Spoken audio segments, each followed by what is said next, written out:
घोड़े को जलेबी खिलाने ले जा रही हूँ is a very unique film. और यूनिक इसलिए है कि इंडिपेंडेंट सिनेमा है, सेल्फ फाइनेंस सिनेमा है, और उसने सब बैरियर्स ब्रेक करके पूरी दुनिया में चली गई है। सनडांस में, न्यू फ्रंटियर में पूरी दुनिया में सिर्फ 2 फिल्म्स थी, उसमें से हमारी घोड़े को जलेबी थी। उसके बाद MoMA, museum of modern art, और जो भी प्रेस्टिजियस फेस्टिवल्स हैं, Brazil, France, Canada, IFFLA, Los Angeles, all over the world and in India, it's got 8 national and international awards. Despite the fact that isme, we don't have a big star cast, or we don't have thing, we have of course Raghuveer Yadav ji, who is very well known and established actor. We have Ravindra Sahu, who's playing the main role as Patru. We have K. Gopalan, who's from Kerala, and he has playing the role of the loader. And we have Lokesh Jain, who is also playing a role, and he as Akash Jain, and he's also written the dialogues of the film. And ये cinematic history create कर रही है पूरी world में, जो मैं चाह रही हूँ कि आप इस चीज के बारे में जानिए। वो कह रहे हैं कि ये एक न्यू वेव सिनेमा फिर से शुरू हो रहा है। हमने अभी रिसेंटली सोहो हाउस में भी काफी अच्छे हिस्टोरियंस के सामने, अमृत गंगा और नसीर भाई, सईद मिर्जा साहब के सामने भी ये फिल्म दिखाई। तो कह रहे कि पाथ ब्रेकिंग फिल्म है, एक फिर से एक नया रास्ता है, और पीपल ओरिएंटेड फिल्म है। मतलब हम लोग फिर से वापस लाना चाह रहे हैं कि आम लोग फिर से स्क्रीन पे आए। इसमें 350 लोग सड़क के भी हैं जो इसमें पार्टिसिपेट कर रहे हैं, और इसमें शाहजहानाबाद की हिस्ट्री भी है, उसमें हेरिटेज भी है, और उसमें तमाम आम लोग के जो सपने हैं, जो कि पहले आते थे सिनेमा में मगर अभी ओझल हो रहे हैं, हम उसको फिर वापस पर्दे पे ला रहे हैं लोगों के सामने। तो ये संक्षिप्त में फिल्म के बारे में। और उसके बाद अगर आप कुछ और पूछना चाहें या एक्टर से कुछ बात करना चाहें। हम घोड़े को जलेबी खिलाने ले जा रहे हैं, ये यूनिक नाम कैसे, थीम क्या है इसका? हाँ, देखिए, घोड़े को जलेबी खिलाने की हिस्ट्री तो ये थी कि ये बहुत पुरानी तहजीब से लिंक है। और हमारी एक आंटी थी, जब हम छोटे थे तो वहाँ गए थे, वो गई थी पुरानी दिल्ली, वो म्यूजिक की शिक्षा प्राप्त करती थी। तो वो तांगे वाले, उस जमाने तांगे चलते थे, आपको पता नहीं देखे कि उस जमाने में चलते थे। उसने किसी तांगे वाले को कहा, अरे भाई हमें रुक जाइए। तो तांगे वाले ने कहा, घोड़े को जलेबी खिलाने ले जा रही हूँ, अभी वक्त नहीं है। तो उससे वो चीज हमारे जहन में आई कि जब स्क्रिप्ट लिखी तो लगा इससे बेहतर टाइटल हो नहीं सकता, क्योंकि वो दिल्ली की जबान भी है, उसमें दिल्ली की बहुत सारे परंपराएं भी हैं। और ये भी है कि हिस्टोरिकली हमने देखा है कि दिल्ली में, यूपी की तरफ ये दूध जलेबी खिलाने की एक परंपरा भी है। रेस करने के बाद दूध जलेबी खिलाते हैं। मैम, मेरा सवाल ये रहेगा जी, इसका ट्रेलर मैंने यूट्यूब पे देखा, 4 साल पहले आपने ट्रेलर अपलोड किया था। हाँ, और फिल्म इतना डिले क्यों हो गया? हाँ, एक्चुअली 2018 नवंबर में मामी में music what is it, Mumbai academy of moving image में रिलीज हुई। उसके बाद उसकी बहुत अच्छी यात्रा रही इंटरनेशनल फेस्टिवल में, नेशनल फेस्टिवल्स में भी। उसके बाद आ गया कोविड। हम लोग एक्चुअली 2019 में तो ट्रैवल कर रही थी, 2020 में रिलीज करना था। 2020 में मार्च में, आपको तो सब मालूम है कि पूरा देश पैंडेमिक के साथ मतलब हम लोग उलझ गए, तो रिलीज नहीं कर पाए। तो जैसे कोविड जरा संभला तो हमने शिलादित्य बोरा जी, प्लेटून डिस्ट्रीब्यूशन ने कहा, नहीं, हम लोग इस तरह के सिनेमा को चाहते हैं। हम चाहते हैं कि अच्छे सिनेमा, जो पीपल ओरिएंटेड सिनेमा है, वो लोग दर्शक तक पहुंचे। मैम, जैसे कि हमने ट्रेलर में देखा, इस मूवी को जो है स्लम एरिया में थोड़ा सा शूट किया गया है, तो कितनी दिक्कतें आ रही हैं आपको स्लम एरिया में? हमने स्लम एरिया से ज्यादा पुरानी दिल्ली की सड़कों पे, कस्बों में, है ना, और कुछ स्लम एरियाज में, स्लम एरिया तो की कोठी यहाँ एक शांति है और वहां भी है, मगर जनरली सड़कों पे और पर्टिकुलर गलियों में, चौक में हम लोगों ने शूट किया। दिक्कतें आई, मगर क्योंकि हम लोगों के डायलॉग सुन लिए थे, और क्योंकि ये भी पुरानी दिल्ली के हैं तो उसमें पूरी पकड़ है, तो लोगों की कुछ सिंपैथी हो गई थी कि नहीं, ये हमारे लोग हैं, ये नहीं है कि किसी बाहर के लोग हैं, ये हम लोगों की तहजीब को दिखा रहे हैं। तो वो हमेशा हमारे साथ है। तो जो अच्छा है, क्या ये लोग भी बोले हैं? हाँ, बिल्कुल पुरानी दिल्ली में हुई है। उसके बाद कुछ वीएफएक्स, स्पेशल इफेक्ट्स हमारी बम्बई की स्टूडियो में हुई है, मगर बाकी पूरा शाहजहानाबाद के इलाके में। जी जी जी जी, बताइए। आज तो मेरा सवाल रहेगा, जैसे कि आप इस पिक्चर में, हमने जैसे पोस्टर में भी देखा है, ट्रेलर में भी देखा है कि आप एक हलवाई वाला काम कर रहे हैं, जी। तो आपका क्या रोल है, क्या आपका मतलब इस मूवी में क्या आपका किरदार है, थोड़ा उसके बारे में कुछ बताइए। किरदार तो आपने बता दिया, हलवाई वाला है। और हलवाई और इस तरह की ये बहुत बचपन से जुड़े हुए हैं हमारे साथ में। और दूसरी बात ये कि अभी किसी ने पूछा कि इतनी छोटी गलियां और इतने तंग उसमें आप लोगों ने कैसे परेशानी, अगर मैं सच करूं मुझे कोई परेशानी नहीं, उल्टा मजा आया मुझे, क्योंकि गलियां जरूर तंग थी लेकिन लोगों के दिल इतने बड़े बड़े थे कि मैं बयान नहीं कर सकता। और उस शूटिंग के बाद वो जो गलियां, क्योंकि हमारी आदत नहीं थी, मेरी तो खैर थी, मैं लखनऊ भोपाल और सब इस तरह की गलियों में रहा, यहाँ की और भी ज्यादा सकरी गलियां हैं। हम जब ऑटो में बैठते थे जाने के लिए तो समझ में नहीं आता था कि हम ऑटो पे बैठे कि ऑटो हमारे ऊपर बैठा हुआ है। कुछ हम दोनों एक ही उसमें जाते थे, ना उसकी आवाज सुनाई देती थी, पता नहीं, ऐसा लगता था कि हम बैठे और खिसकते चले जा रहे और अपनी जगह पे पहुंच जाते थे। और इतनी भीड़ में समझ में नहीं आता था ऑटो निकलेगा कैसे, लेकिन हम सुबह उठते थे और ऑटो में बैठ के बस पहुंच जाते थे वहां पर।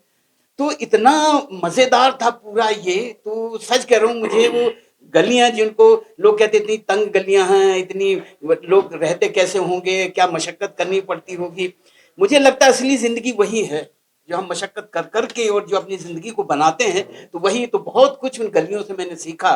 पहले शायद मैं नहीं गया था, लेकिन अभी इस फिल्म के दौरान जब मैं वहां रहा हूँ, रहना पड़ा उन गलियों में, तो मैं तो हमेशा चाहता हूँ कि ऐसी गलियों में ही जिंदगी है, ऐसी गलियों में ही रहने चाहिए, सीखने बहुत मिलता है।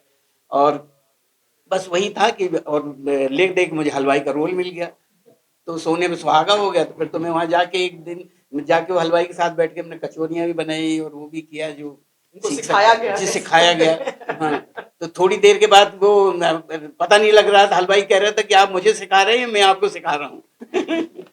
तो बड़ा बड़ा मजेदार सी जर्नी थी वो शूटिंग के दौरान।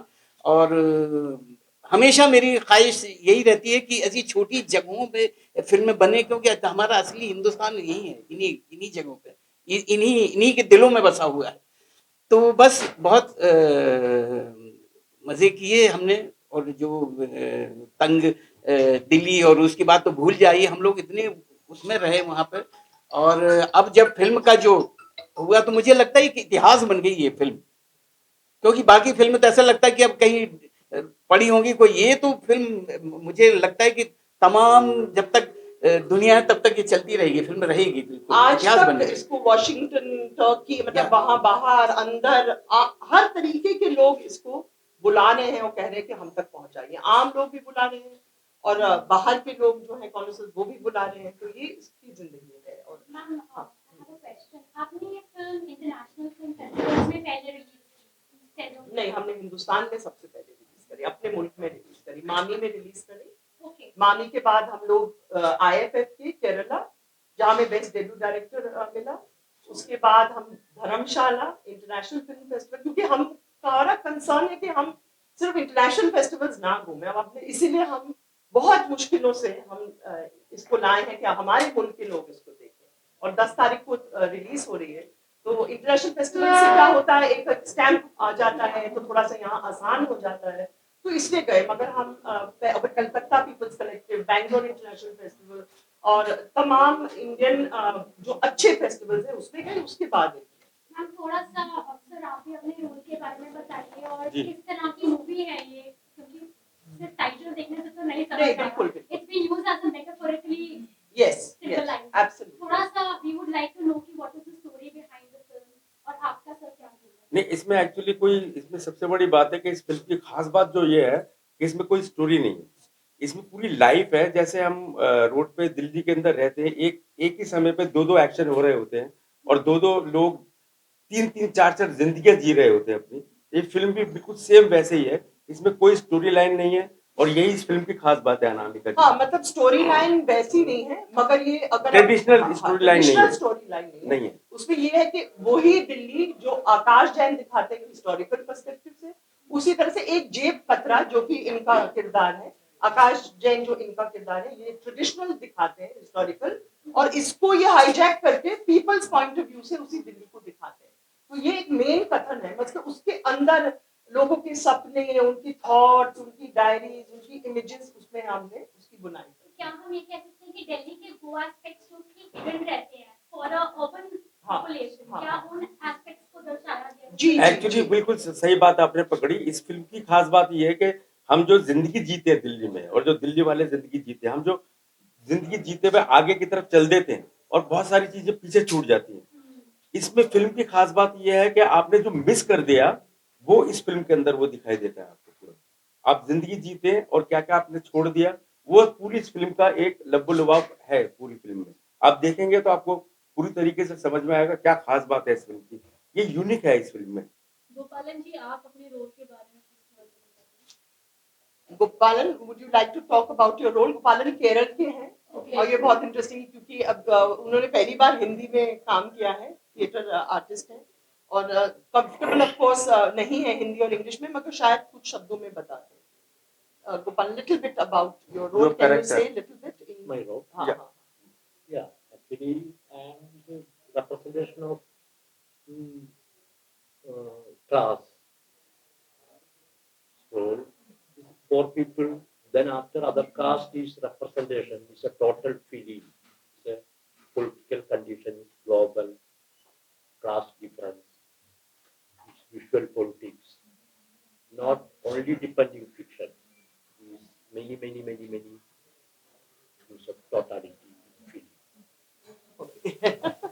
मैम आपसे पूछना चाहूंगी, जब ये स्टार कास्ट आपने मतलब लाइक अपॉइंट करी, आपने साइन करा, तो क्या आपके दिमाग में था कि जैसे रघुवीर सर को ही लेना है या मैं रघुवीर यादव जी की फैन हूँ। जब से मैं एनएसडी फर्स्ट ईयर में थी, ये हमारे सीनियर थे और ये मेरे हिसाब से one of the most fascinating actors in Indian theatre and cinema. तो मैंने बहुत मतलब मैं इनके काम से वाकिफ हूँ। उसके बाद जो इनकी ट्रेनिंग है, इनकी ग्रुटोव्स्कियन ट्रेनिंग भी है, स्टानिस्लावस्की की भी है, इनके साथ थिएटर में भी काम किया है। तो वो एप पत्रू जैसा कॉम्प्लेक्स रोल जिसमें पिक पॉकेटिंग भी है, जिसमें आपको सड़क पे घूम के आप बैंड वाले का भी काम करते हैं। तो इस तरीके का बहुत मल्टी लेयर्ड रोल है जो मुझे लगा कि ये इस किरदार को अच्छी तरह से जस्टिफाई कर सकते हैं। लोकेश जैन है जो कि पुरानी दिल्ली से उन्होंने पूरा रिसर्च किया था और डायलॉग्स लिखे थे और बहुत अच्छे एक्टर हैं जिनको मैं कई सालों से जानती हूँ और इनकी बहुत अच्छी पकड़ है। इन्होंने तरह तरह की जबानों को लाए हैं इस टेक्स्ट में, मतलब उसमें फारसी भी है, ठेठ सड़क की जबान दिल्ली की है, माइग्रेंट की जो जबान है वो तो हमारी डॉक्यूमेंटेशन से आया था। हमने 2 साल डॉक्यूमेंट करे सड़क के लोगों को, पिक पॉकेट्स को, लोडर्स को, बेगर्स को, और वो इस डॉक्यूमेंटेशन में इन्होंने बहुत सहयोग दिया और फिर उस डॉक्यूमेंटेशन को जो मैंने फिक्शनल स्ट्रक्चर रखा था उन दोनों को हमने कंबाइन करके ये फिल्म बनाई। मैम, सर आपने डॉक्यूमेंट करे, व्हाट काइंड ऑफ डॉक्यूमेंटेशन, मतलब फिजिकली जाके या you were like behind the hidden cameras? नहीं, मैंने इनको क्वेश्चनेयर दिया जिसमें हम लोगों से पूछे आपको क्या डर लगता है, आपको क्या सपने आते हैं, आप किस चीज से भागते हैं, आपके पास पैसा होगा तो क्या। बहुत पर्सनल क्वेश्चनेयर था और मुझे लगेगा कि लोकेश भी इसके बारे में बात करें। अनामिका जी ने मुझे जिस पहली बार तो मैं वहाँ पे पुरानी दिल्ली के अंदर रह रहा हूँ अभी भी और वहीं का बाशिंदा हूँ और मेरी काफी पुरखे जो है तब से मैं उसके साथ यादें जुड़ी हुई हैं। तो अनामिका साहू साहब भी पुरानी दिल्ली से ही हैं। तो अनामिका जी ने जब क्वेश्चन दिया कि जो मजदूर हैं उनके सपने क्या हैं, वो अगर अपनी दुनिया बनाना चाहते हैं आगे तो किस तरह की दुनिया बनाना चाहते हैं, इस तमाम चीजों से, सपनों से और इन तमाम बातों को लेकर हम लोग जो ऑलरेडी मैं काम कर रहा था वहाँ पे रंगमंच के माध्यम से, जो सड़क पे रहने वाले बच्चे हैं, महिलाएं हैं और जो लोग हैं, तो वहाँ पे फिर उन लोगों से ये व्यक्तिगत रूप से बातचीत करना शुरू किया। अब उसमें सबसे बड़ी स्ट्रगल ये थी कि उनके साथ बातचीत करते हुए आपको उनके साथ रिलेशनशिप बनाना है। ये नहीं कि बाहर से आप आ गए हैं और आप उनसे रिसर्च करते हो, उनको अदर मान के पूछ रहे हैं। तो पहले उनके साथ बैठना, चाय पीना, उनके साथ बातें करना, कुछ और बातें, और उसी बातों के बीच में से वो बात भी निकल के आ जाना। इस तरीके से हमने उन सारी चीजों को निकाल के सामने लेकर आए। और वही चीजें आपने आई थिंक अपनी मूवी में आगे यूज की होंगी। हाँ जी, देखिए जैसे इन्होंने जो डॉक्यूमेंट करके हमें भेजा था तो इसमें तरह तरह के सपने थे। जैसे वो कहते हैं, एक कहते हैं वो बेचने वाले हैं, खोमचे वाले, तो उन्होंने कहा मुझे बार बार ऐसा लगता है, मैं मेरे गांव में एक पुराना घर है, उसमें लाशें हैं और मैं चौंक के उठता हूँ और मुझे ऐसा लगता है कि मेरे पोते को कुछ हो गया। तो ये चीज हमने एक्चुअली छदम था किसी और का, मगर वो डॉक्यूमेंटेशन में आया, वो हमने छदम्मी के रोल में इनको दिया और इस पे बकायदा वो सपना है और ये उठते हैं। हम बिल्कुल पुराने घर में, आप देखेंगे अगर आज हमारी फिल्म का प्रेस कॉन्फ्रेंस है शाम को, तो वो ऐसे धीरे धीरे से वो लाशें उठ रही है, वो चौंकते कि अरे मेरे पोते को कुछ हो गया। और उसके बाद इन्होंने आपका जो किस्सा है शर्वरी का बताइए। सरवरी जहां जामा मस्जिद में अगर आप जाएंगे तो आपको वहां पे दिखाई देगा कि वहां अगर आप देखें तो हरे भरे शाह सरमद की मजार है। और वो मैं बात कर रहा हूँ हिस्टोरिकली औरंगजेब के जमाने से, कि जब लोग माइग्रेट करके वहां पर आते थे, लेकिन ये माइग्रेशन अभी तक चल रहा है। तो वहां पे बहुत सारा बड़ा मजदूर वर्ग 5 रुपए 10 रुपए में उस जमाने में गद्दा किराए पे लिया करता था, रात को सोने के लिए, जिनके पास रहने के लिए घर भी नहीं। तो सरवरी जान जो है, मैं उनसे बातचीत करने के लिए गया, उनके साथ रिलेशन बनाया, गुटखा भी बेचती थी। तो मेरे से बात करते करते किसी ने कहा, ए अम्मा गुटखा दी, तो नाराज हो गई उनको, बोली मैं हैदराबाद निजाम की बेटी हूँ, ये अरे तबे की बोली मुझे पसंद नहीं है। मतलब उनके अंदर वो रहश वहां पे रही थी सड़क पे। और बोल फिर उन्होंने बताया कि बंटवारे के वक्त कैसे उनका खानदान जो है यहाँ से बटा और क्या क्या चीज हुई और आज वो सड़क पे है। तो जो मेरे को ये लगा कि एक लफ्ज मैं उर्दू का इस्तेमाल करूंगा, शाइस्तगी, एलिगेंट। मतलब एक जो आदमी है जिसके अंदर आप रह रहे हैं इस वक्त, तो उनकी डिग्निटी ऑफ लाइफ कितनी जबरदस्त है, ये चीज मुझे दिखाई दी। और ये मुझे वहां पर रहने वाले, मतलब ये पूरी फिल्म के अंदर अनामिका जी और ज्यादा गहराई से इस पर रोशनी डालेंगी कि वहां पे मजदूर, वहां पे रहने वाले लोग, और जो लोग जिनके पास कुछ भी नहीं है पर उनके पास अपनी लाइफ के प्रति अपनी खुददारी है, इज्जत है। और वो सड़क पर रहने वाला मजदूर भी हो और चाहे वो बेघर लोग हो, हर किसी के अंदर आपको ये चीज दिखाई देगी। और सर एक और चीज, अब तो जैसे ओल्ड दिल्ली काफी ज्यादा प्रोग्रेस हो गया है, वी सीन की चांदनी चौक को बिल्कुल एक मेकओवर मिल गया है, चीजें बदल गई हैं, तो आपने दोनों साइड ऑफ द फ्रेम दिखाया।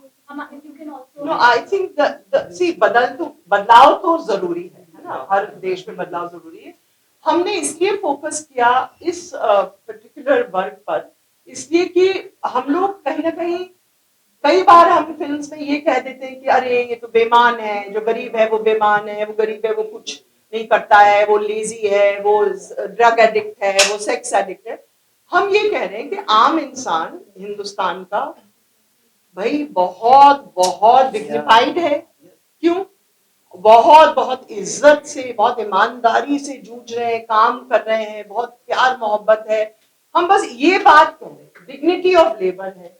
और मुझे लगता है कि वो चेंजेस तो आएंगे, मगर हम इसमें हम ये फोकस करना चाह रहे थे क्योंकि हम लगता है कि ये हमको सेलिब्रेट करना चाहिए, इस मुल्क को सेलिब्रेट करना चाहिए, इनके लोगों को सेलिब्रेट करना चाहिए, तो हमने उस पर ज्यादा फोकस कर रहे हैं। और इन्होंने काफी पिक पॉकेट्स के साथ ट्रेन किया अपने किरदार के लिए, तो वो भी बहुत इंटरेस्टिंग था किस तरीके से इन्होंने ट्रेन किया।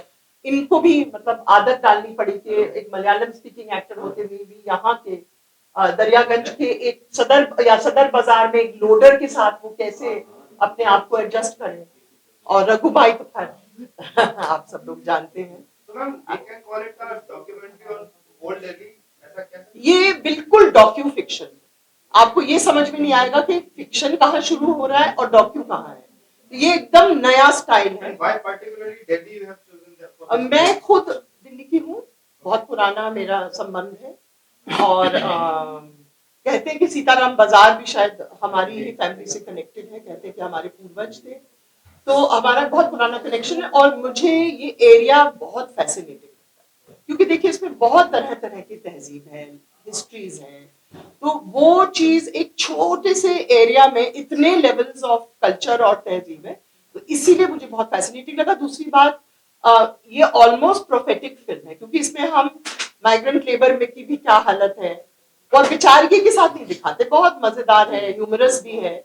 और आप देख लीजिए कि कोविड 2 साल बाद तो आज जो फिल्म की रेलेवेंस है और ज्यादा बढ़ गई है क्योंकि हम एक्चुअली उन परिस्थितियों के बारे में बात कर रहे हैं, मगर बहुत एक अलग नए अंदाज से, जो कि अभी ऑलमोस्ट घटी है। क्योंकि जैसे एक है वो कहता है कि मुझे डर लग रहा है कि मैं काम से निकल जाऊंगा, मुझे डर लग रहा है मेरा शरीर वो खत्म हो जाएगा। ऑलमोस्ट यही हो गया कोविड में कि सब दुकानें बंद हो गई, लोगों को जाना पड़ा, काम नहीं था, है ना। मैम ये है पुरानी दिल्ली जहाँ अपने हाथ में एक इतिहास है, पुरानी दिल्ली का अपना अपना इतिहास है, गाली भी गलियां भी हैं, हर तरह की गलियां भी वहाँ पर है। और सबसे बड़ी चीज वहाँ खान पान का जो दृश्य है वो बड़ा देखने को तो शाम के टाइम का जो चीज होती है, बिल्कुल, इसमें अपने अपने खाने का अपना अपना जायका, उनका जायके के हिसाब से खाना चलता है। तो आप क्या वो उन सब चीजों को एक समावेश आप डॉक्यूमेंट्री में डॉक्यूमेंट्री नहीं है, फीचर फिल्म फीचर है, फिल्म हाँ। जो भी आप मगर इसमें जो इनका किरदार है आकाश जैन का, तो वो उसमें दुनिया की जलेबियां और कबाब और चाट और इसमें निकालते हैं, तो इनका जो किरदार है वो दुनिया का जो है कि पीपल्स खाना के आम जो लोग हैं वो किस तरीके से खाता है वो भी है।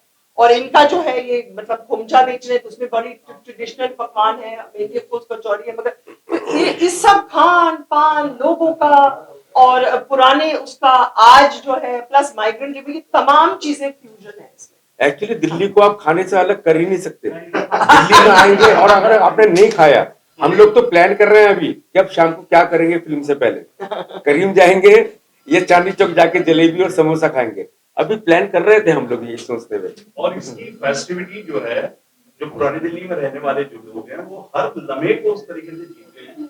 लोग भी आके जीना चाहते हैं उस चीज को। फूड बॉक्स हो गया सर, स्पेशली फूड बॉक्स जी फूड बॉक्स है। और इसके अलावा अगर आप देखें, जैसे फिल्म के अंदर ये एक जगह बात आती है कि शाह आलम के पड़पोते जो है उनके बारे में वो बात कर रहे हैं कि मिर्जा चपाती जो है पतंगबाज थे, और पतंगों के नाम ही इतने बढ़िया बढ़िया हैं कि मतलब शक्करपारा और अपनी चांद तारा, इस तरीके से बहुत सारी चीजें आपको उसको सुनने को मिलेगी, जायका मिलेगा, मजा आएगा, ये आपसे वायदा कर रहे हैं।